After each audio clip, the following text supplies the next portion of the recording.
Another case for Nick Carter, Master Detective.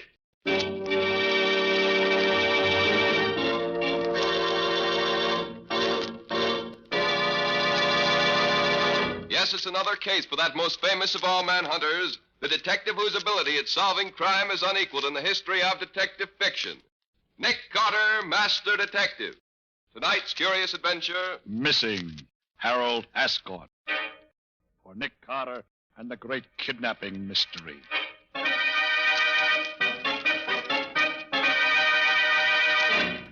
And here's Nick Carter himself to tell you the story. As you've probably already noticed, I'm not going to tell you the story that I announced last week. Instead, I want to tell you a rather different kind of tale. One which started as Patsy and I rang the doorbell at the rather magnificent home of Mrs. Philip Ascort, just off the upper end of the park at about 10:30 one morning. Yes? I'm Nick Carter. Mrs. Ascort's expecting me. Yes, Mr. Carter. Won't you come in, please? Thank you. If you and the young lady will go into the living room, I'll tell Mrs. Ascort you're here. Certainly. Gosh, Nick, the Ascorts must have more money than they know what to do with. Just look at this place. Yes, Patsy, the Ascorts belong to one of the oldest families in the city. Old and conservative, rich but never ostentatious. So I see. Gee, I wish I could have Quiet. I think I hear Mrs. Ascort coming.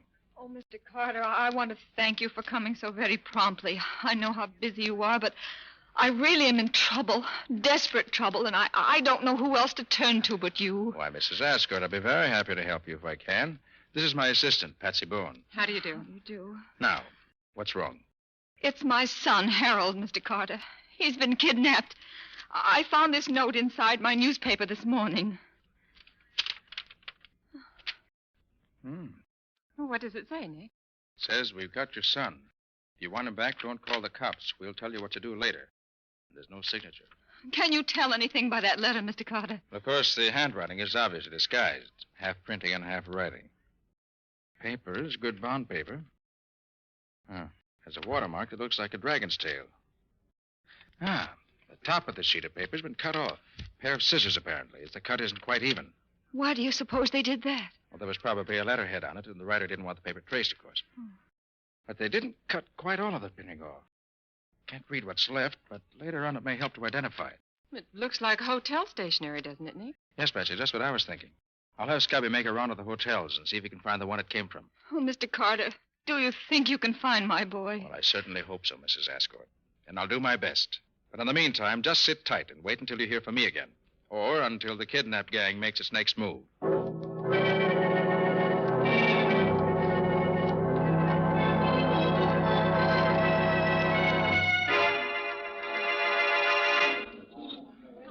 Oh, there you are, Scubby. Oh, hiya, Nick. Didn't take you long to get here. It's no time to waste in a kidnap case, Scubby. You never can be sure when the gang will get frightened or annoyed and kill their victim. Now, you find the same kind of newspaper here, you say? I sure did, Nick. The same size, same watermark, and as near as I can tell from what's left in the kidnap note, the same printing at the top. Good. But what now, Nick?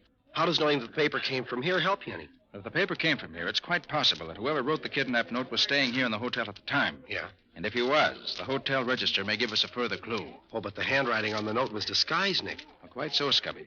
But it's impossible to completely disguise any writing so that it may not be identified. Even when the writing's apparently completely changed, there will always be some peculiar characteristic left that'll give it away. Oh, I didn't know that. Oh, clerk. Yes? Do you mind if we look at your register a moment? Not at all, sir. Here you are. Now, let's see.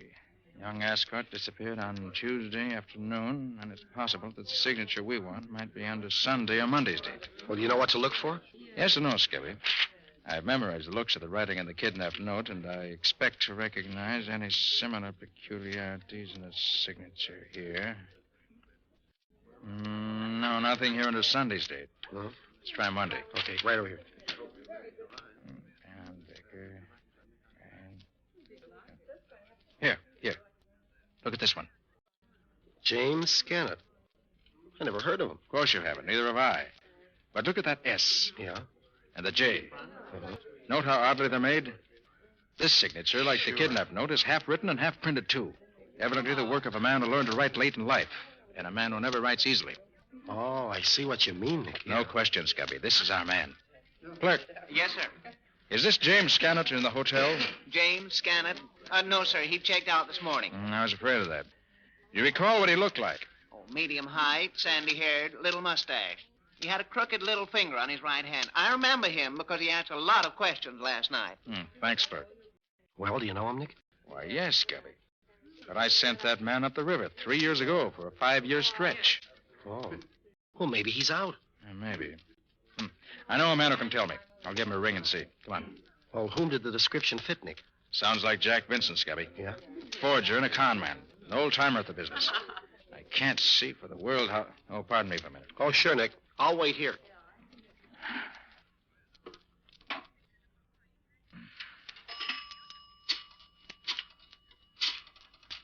It should turn out to be Jack Vincent. This case may prove to be quite interesting for both. Oh, hello, Bill. How are you? This is Nick Carter. Oh, fine, thanks. Say, Bill, is Jack Vincent still up at state prison? Oh, 2 weeks ago, huh? No, nothing special yet. Well, thanks, Bill. Good luck. Goodbye. Well, what'd he say, Nick? Vincent was pardoned 2 weeks ago. He's our man, all right.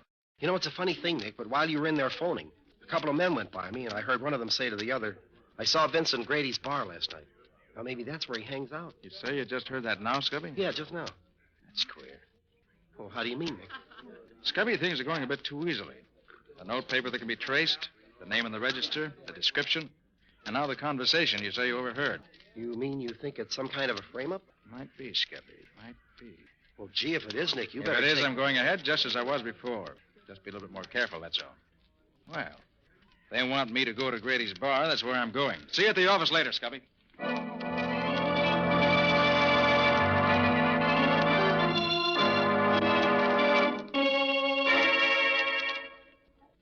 And he fell for it, Jack. Hook, line, and sinker, just like you said. I gotta hand it to you. And you told him where he could find me? I said it real loud, right beside that stooge of his. I said I'd seen you in Grady's place here. He's coming here now? Yeah. I beat it on the head to let you know he was coming. Good. We'll take care of him when he gets here. Gee, you're awful smart, Jack. Ain't no wonder I kind of go for you. Yeah, but don't forget I owe him one, too. He sent my pop to the chair for bumping off that old rat of a watchman last winter. I ain't forgot that, you betcha. Okay, Gertie, cut the gab. Huh? Looks like Carter's coming in now. He can't see us where we're sitting. Yeah, that's him. Hey, do I look okay in this apron I borrowed from Pete? Sure, you look like a regular waiter, Ben. Hey, got a tray? Yeah, right here. You sure he don't know you, Ben? Nah, he broke up my racket last year, but he never seen me. Gee, we all got it in for him, ain't we? You bet we have. And here's where I pays off. Watch me.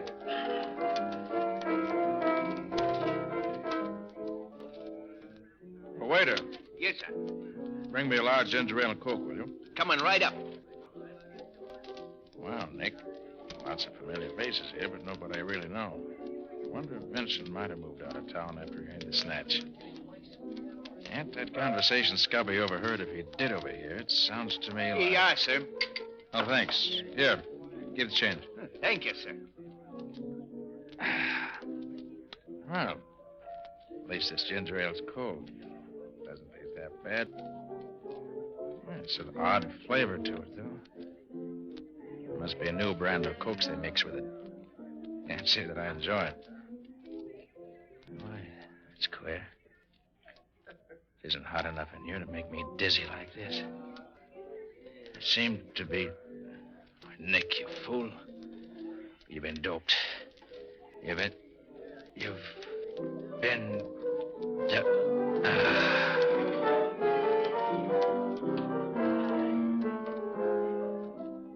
Yeah, look it. He's out cold. Gee, Ben, you must have made it strong. You bet I did. I ain't taking no chances. I put 3 of them in. Now go on, Gertie, and get the car and make it fast.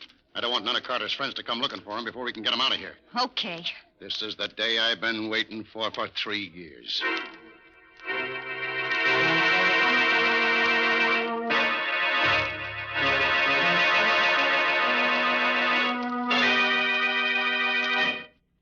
Well, he don't look much like a great detective, does he? All tied up and gagged like that. I'll say he don't. He looks more like a trussed-up chicken. Or a dead duck. And that's what he's going to be as soon as he wakes up. A dead duck. You mean you ain't gonna kill him now? Nah, there's no fun in killing him when he don't know who's doing it. I want him to look me in the eye when I send a bullet into his brain. Oh, gee, Jack, I thought you'd let me kill him. Nothing doing. This is my party. Private and exclusive. Did you get his guns? Yeah, both of them. Hey, should we leave him here in the back room for now, Jack? Yeah, he won't come to for another couple of hours. He'll be safe here. Now, you and Gertie stay here and watch him. I got some stuff I want to take care of. I'll be back by the time he wakes up. Okay. Here you go, Mr. Master Detective. And there you stay till we're ready for you. Have a nice sleep. And keep your eye on Gertie, Ben. She might forget and bump him off all by herself.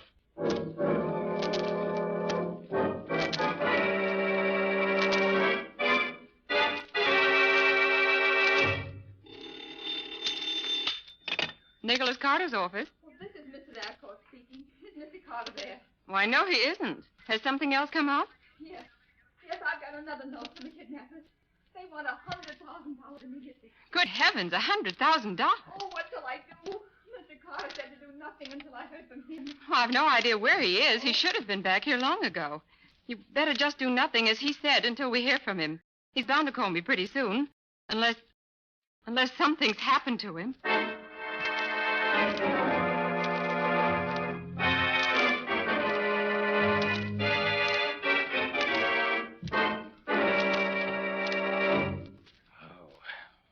Headache that stuff leaves behind.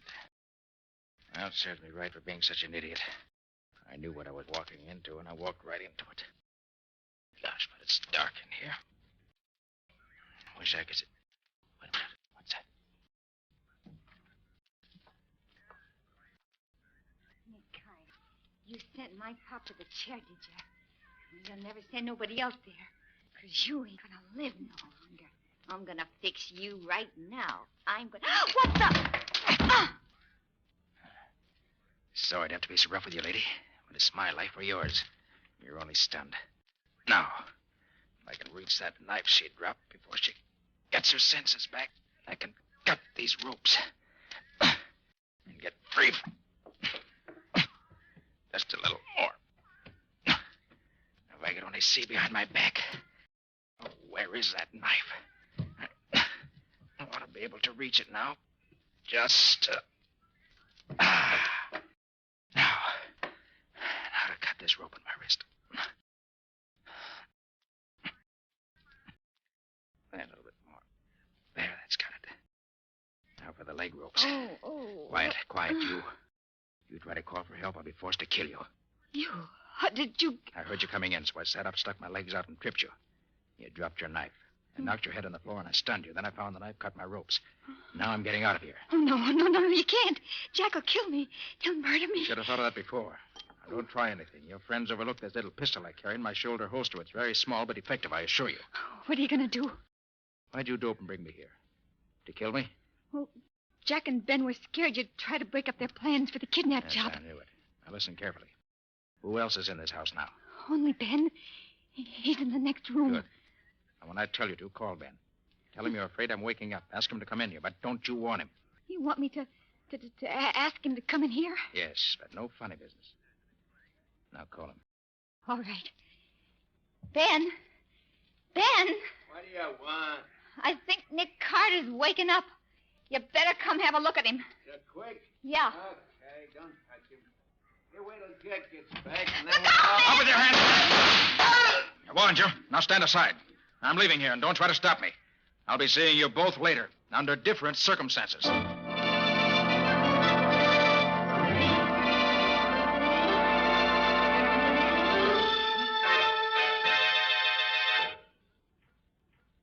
do you do, Miss Boone? Nick, where in the world have you been? We've been waiting for you for hours. Sorry, Patsy.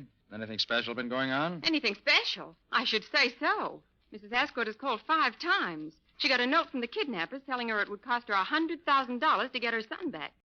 And she's going crazy, waiting for you to tell her what to do. Hey, Patsy, have you heard anything from... me, Scubby? Well, Nick, what happened to you? Jack Vincent laid a trap for me, and I walked into it. Did you learn anything?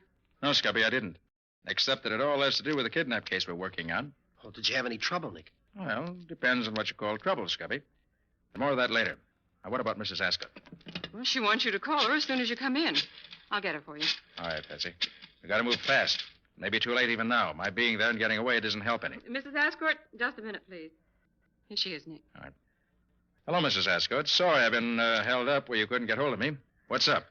Oh, Mr. Carter, I received a note from my son. It says that I'll have to pay his kidnappers $100,000 if I want to get him back. The note also says that I've got to take you off the case or he will be killed. He says that so far they've not mistreated him, but he begs me to pay the money and get him free. Is the note in your son's handwriting? Oh, yes, I'm sure of that. What shall I do, Mr. Carter? Well, does the note give you any way of getting in touch with him? Yes, it says to put an ad in the personal column of the Clarion, addressed to safety, and let them know what I decide. Good. Put the ad in the Clarion. Tell them you're willing to pay the money and ask them how they want it paid. All right, Mr. Carter, but how about, what they have to say about getting rid of you? You know what I understand, Mrs. Ascort. Tell them in the ad that you'll guarantee that I'll have nothing further to do with the case. Oh, but that would be a lie, wouldn't it? Yes, of course it would. But would you prefer that the kidnappers kill your son? Oh, no, of course not, Mr. Carter. All right, then. Put the ad in just as I said. And let me know the minute you get an answer. Then we'll plan our next step.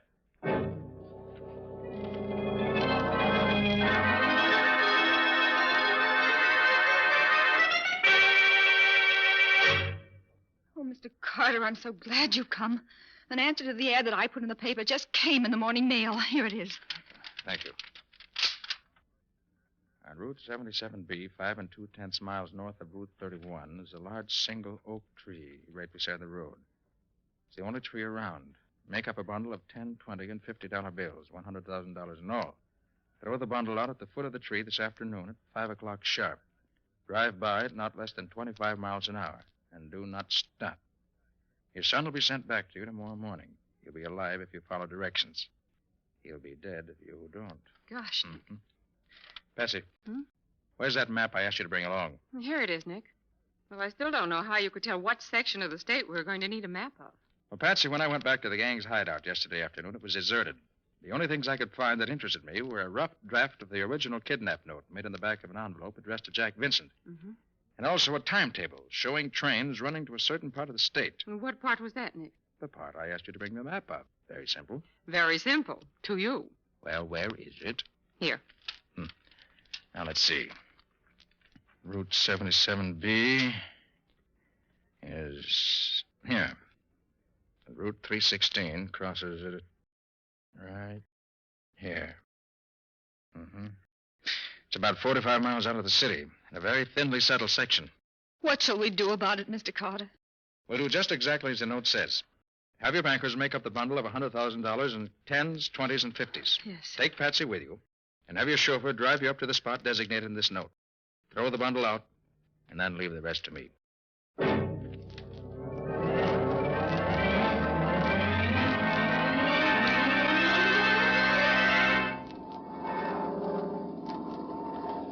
Well, I'm sure glad it's clear today. Otherwise, we'd be out of luck. See anything, Scubby? No, not yet. Hey, Nick, do you suppose anything has gone wrong? No, I doubt it. I have entire faith in Patsy's ability to follow instructions. Gee, sure is sort of deserted around here, isn't it? Yes. Only a few scattered houses and very little traffic. Oh, here, Scubby, suppose you take over the controls of the plane for a while I take the glasses and have a look around. Oh, sure, Nick. Here you are. Thanks. Got the stick? Yeah, all set. These glasses are really high-powered, aren't they? Hey, I think I can... Yes, there they are. And right on time. Are you sure this is the right road, James? Yes, Miss Ascort, this is the right road. Oh, I'd feel so much safer if Mr. Carter were here.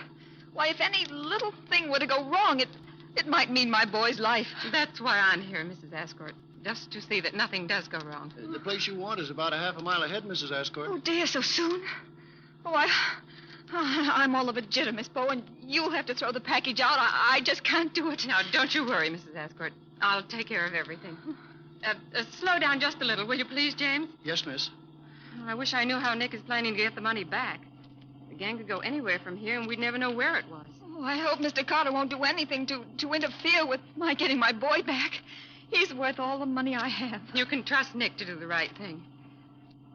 There's the tree, just ahead. Oh. Now, help me up with the package. All right. That's it. Careful now. I'm going to let it go out the window. Here it goes. Well, that's that.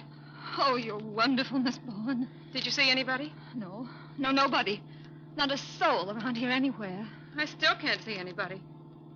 The bundle is still right by the side of the road where it fell. Oh, heck, this curve cuts off the view entirely. Well, at least we've done our part. Yes, we've done our part. The rest is up to Nick.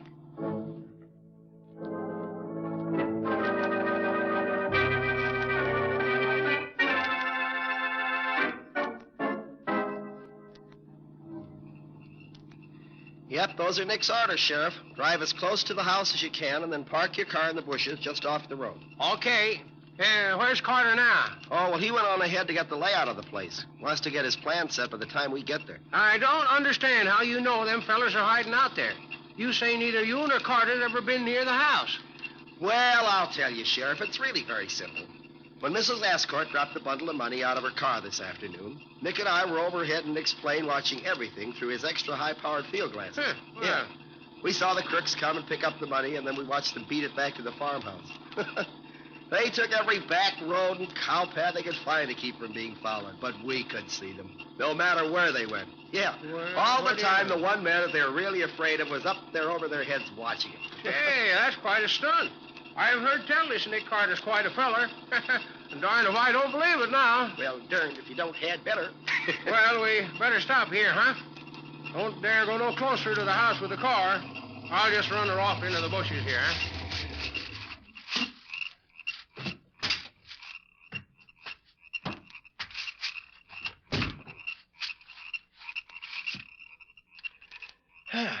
Well, I wonder where Nick is. He ought to be here any minute. Yeah. So far, so good. They haven't seen me yet.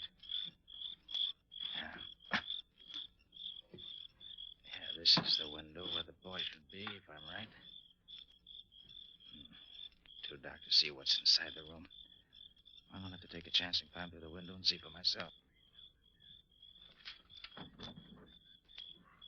Locked.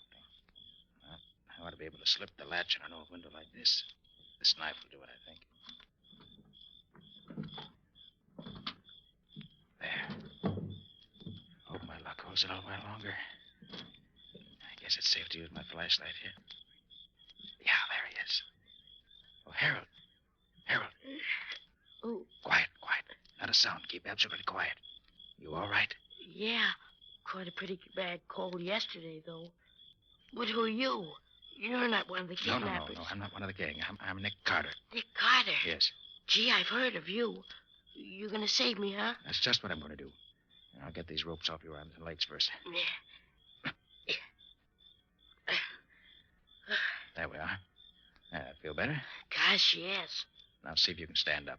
Well, it's not very easy yet, but I'll be all right. Good boy. Now, we got to get you out of here pronto before one of the gang comes up to have a look at you. All right. How do we get out? Out of the window, same as I came in. All right, come on now. And quiet. Okay. Whatever you say, Mr. Carter. Climb out the window under the roof. Easy now. Easy. That's the boy. Gee, it's dark out here. Can't see anything, hardly. Just follow me. There's a post in the corner of the porch we can slide down. I came up it. Careful now. There it is. Here we are. Okay. I'll come right behind you. You go ahead, Mr. Carter. Not Mr. Carter, Harold. Just call me Nick. Gosh, Nick. Am I gonna have something to tell the fellas when I get back home? All right, here we come. That's the boy. Gee, that was easy, wasn't it? All right, son? Sure. Let's get going away from here. All right. My friend Scubby and the sheriff ought to be over there on the edge of the brush. Hey, is that you, Nick? Yes, Scubby. And I have the boy, too. Suffer and catfish, Mr. Carter. How in heaven's name do you get him out of there without getting caught? It was easy. Nick's a good detective. I bet he can do anything. Well, thanks for the plug, Harold. Now, here's my idea. Are the three of them still in the living room where they were a few minutes ago? Yeah, I just took a look and they're still there. What's your idea, Carter? Well, this is it. They think Harold is still tied up nice and snug in his attic room. Now, if they should happen to hear him out here in front of the house, they'd probably come rushing out to see what's up, wouldn't they? Sure. Well, go on, Nick. Well, I don't want any shooting if I can help it. Somebody might get hurt. So you and I will stand one on each side of the front door, Scubby, while the sheriff goes around to the back door, ready to come up from behind them. Then Harold will stand out here in front of the house and shout good and loud. They'll come out to see what's what, and we'll poke our guns in their backs. No shooting, no trouble. All nice and simple. Gee, that's swell. What'll I yell, Nick? Oh, whatever comes into your head. Anything at all. Okay, Sheriff? Yep. Sounds nice and simple. If it works, well, here goes the rear guard. Come on, Scubby, and get your guns ready. Okay. And Harold, if anything goes wrong, you run for the woods. They'll never find you out there at a back night like this. Okay, Nick. When do I yell? Count 5 slowly. That'll give Scubby and me time to get into position beside the door. Okay. 1, 2, 3, 4, 5. Renfrew is mounted. Yippee! Wahoo! What the devil is the kid doing out here? Get your hands up and fast. Don't try reaching for your guns. We've got you surrounded. Nick Carter, how did you... Just keep those hands in the air, Vincent. All right, Scubby, get the guns. It's okay, Nick. Only 1 on Ben. And 2 on our friend Jack. All right, just come along here now. Stop it. Why this gal trying to skip out the back way, so I brought her along. She belongs to this outfit? Well, I'll say she does. She was the one who watched me while the men went out for the money. Well, looks like we got everything, don't it? Yeah, it certainly does, Sheriff. Everything but the ransom money, which must be here in the house somewhere.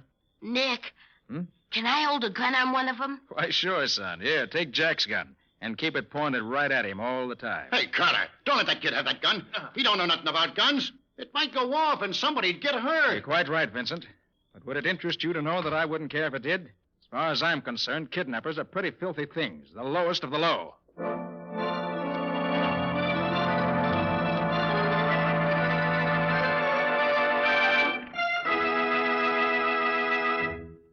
Oh, Mr. Carter, how can I ever repay you for what you've done for me and my boy? Well, I'm very happy that we were able to get the boy back for you, Mrs. Ascort. And the money, too. Oh, please tell me how much I owe you, Mr. Carter. I want to send you a check at once, a big one. You owe me nothing, Mrs. Ascort. Oh, but Mr. Carter... If you really want to repay me, I suggest that you put at least an extra $10,000 into war bonds in this 4th war loan drive. And give the bonds to the Associated Boys Clubs of the city. I can think of no better way to spend money right now. Buying the bonds helps the boys who are fighting for us today. And giving the bonds to the boys' clubs helps the boys of tomorrow. It's a wonderful combination.